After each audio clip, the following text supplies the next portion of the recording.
శేఖర్, ఇది ఎన్నో success meet, ఇది వరుసగా సక్సెస్ మీట్లే కదా మీకు. All films you sit here after the film releases and you having a success. One more to your belt. Very happy. Thank you Shekhar. First media అందరికీ thanks చెప్పాలి. I think first time unanimous reviews వచ్చినట్టున్నాయి. నాకు నిన్న ఎవరో ఒక photograph చూపించారు, అన్ని 3కి తక్కువ ఏది లేదు ఏ రివ్యూ. అండ్ అంత యునానిమస్గా వచ్చిందంటే అంత యునానిమస్గా నచ్చిందే అనమాట. So thank you very much దానికి. అండ్ ముందుగా నాకు అఫ్కోర్స్ సునీల్కి thanks. Like family to me always. సునీల్తో ఎప్పుడు ఫ్యామిలీ. సినిమా చేసినా చేయకపోయినా ఏదో ఒకటి ఉంటుంది మాకు. బట్ శేఖర్తో నాకు ఎప్పటి నుంచో సినిమా చేయాలని ఉంది. Actually before Sumanth worked, before Amala worked, before Chaitanya చేసినప్పుడు, దానికన్నా ముందు నుంచి శేఖర్తో ఎప్పుడు కలుస్తూ ఉంటాం, ఒక సినిమా చేయాలంటాం. అండ్ శేఖర్ నాకు బాగా గుర్తు, నీతో ఒక స్టైలిష్ సినిమా చేయాలి, చార్మింగ్ సినిమా చేయాలని అనేవాడు. బట్ ఫైనలీ మా ఇద్దరి మధ్యన రాత ఇలా రాసింది. సచ్ ఎ బ్యూటిఫుల్ క్యారెక్టర్ ఈ గేవ్ మీ. అండ్ ఈ నాకు ఈ రొటీన్ సినిమాల నుంచి ఒక కొత్త క్యారెక్టర్ చేయాలి సినిమాలో. నేను ఆడియో ప్రీ రిలీజ్లో కూడా చెప్పాను, సినిమాలో ఒక పాత్రగా చేయాలి. అండ్ శేఖర్ ఈ సినిమాలో ఫుల్ ఫిలిం ఇస్ లైక్, నేను మాయాబజార్ అనే సినిమాతో కూడా కంపేర్ చేశాను అప్పుడు. అలాగే దాంట్లో హీరో ఎవరు అన్నాను. అలాగే మిస్సమ్మలో చూస్తే హీరో ఎవరు, గుండమ్మ కథలో చూస్తే హీరో ఎవరు, we don't know. It is only the director. And ఇప్పుడు కూడా చెప్తున్నాను, ఇది శేఖర్ కమ్ముల గారి ఫిలిం. ఇది out and out his film. ప్రాణం పోస్తారు ఈ సినిమాకి, నాకు తెలుసు. ఆయనే కాదు, ఆయన whole team, I know that whole team how much వాళ్ళు ఎంత క్లోజ్గా ఉంటారో. And Shekhar fantastic character. And thank you very much. నా గురించి ఆలోచించారు. And waiting for the next film again to do with you.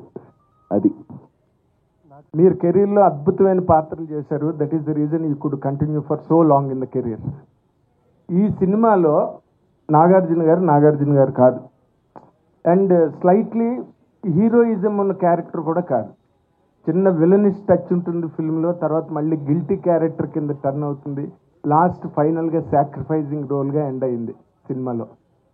మీరు ప్రధానంగా ఈ క్యారెక్టర్ని ఎంచుకోవడానికి కారణం ఏంటి? What is your personal experience as an actor who has done N number of characters in the career?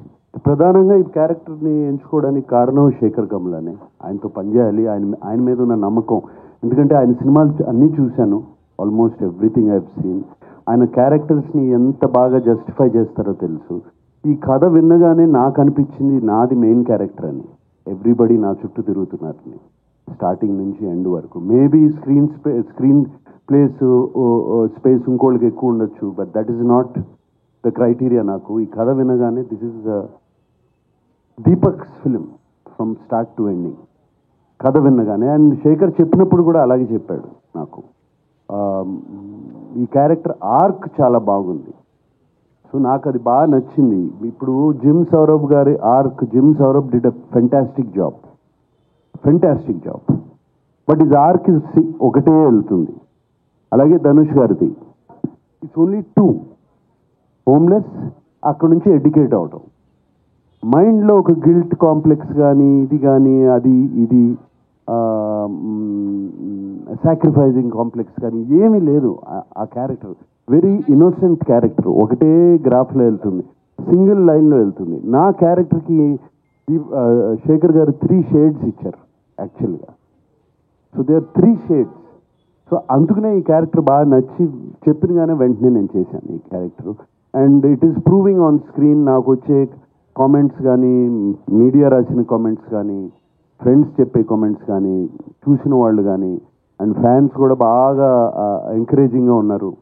And king is king అంటున్నారు. So very very happy. Chain king.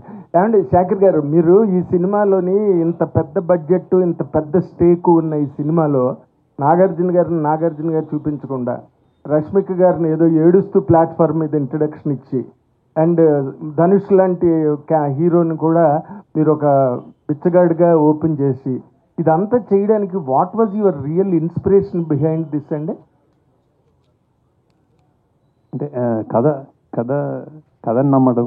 How did generate అని అడుగుతున్నాను. ఏదైనా inspiration ఉందా మీకు ఈ కథ ఇలా చెయ్యాలని?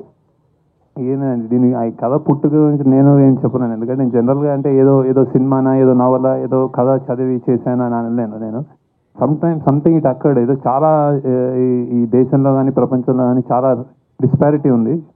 అతి గొప్ప వాళ్ళు ఒకళ్ళు, అతి సామాన్యులు ఒకళ్ళు, మధ్యతరగతి వాళ్ళు ఒకళ్ళు, చాలా అంటే ఒక క్లాస్ డిఫరెన్సెస్ బాగా పెరిగిపోతున్న నేపథ్యంలో సంథింగ్ చెప్పొచ్చేమో అని ఒక థాట్ నుంచి పుట్టినది. అంటే అత్యంత గొప్పవాడికి అత్యంత పేదవాడు అండ్ మధ్యలో ఇంకో ప్రపంచం ఇది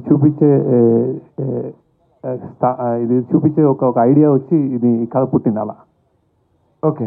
బట్ ఆ తర్వాత వీళ్ళందరూ అంటే నేను ఎవరికి చెప్పినా, నాగార్జున గారికి చెప్పినా కానీ, ధనుష్ చెప్పినా కానీ, రష్మికకి చెప్పినా కానీ ఇది స్క్రిప్ట్, ఇది పాత్రలు.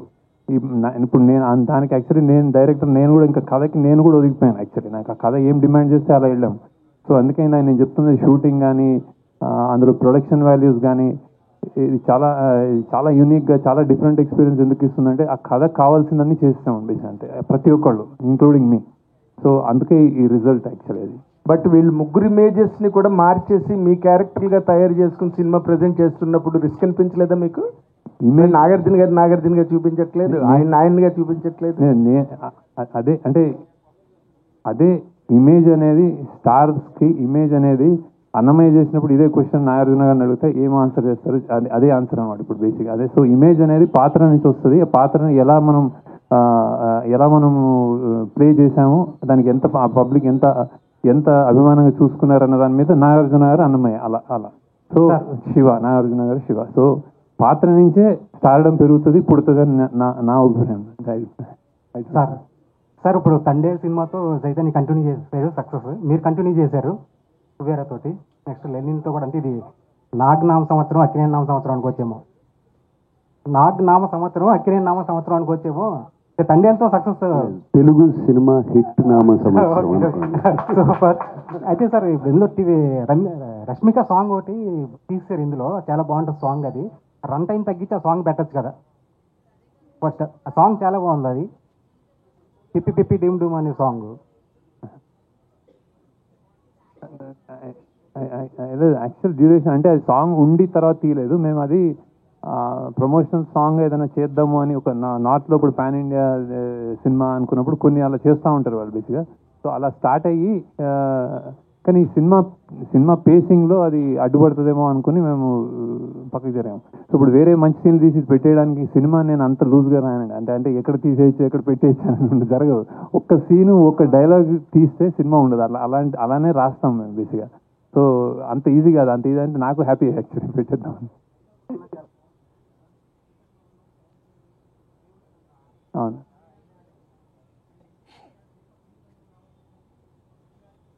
అవును అవును అదే లేదు అదే అదే అదే అదే అదే అదే అదే అదే శేఖర్ గారు సెకండ్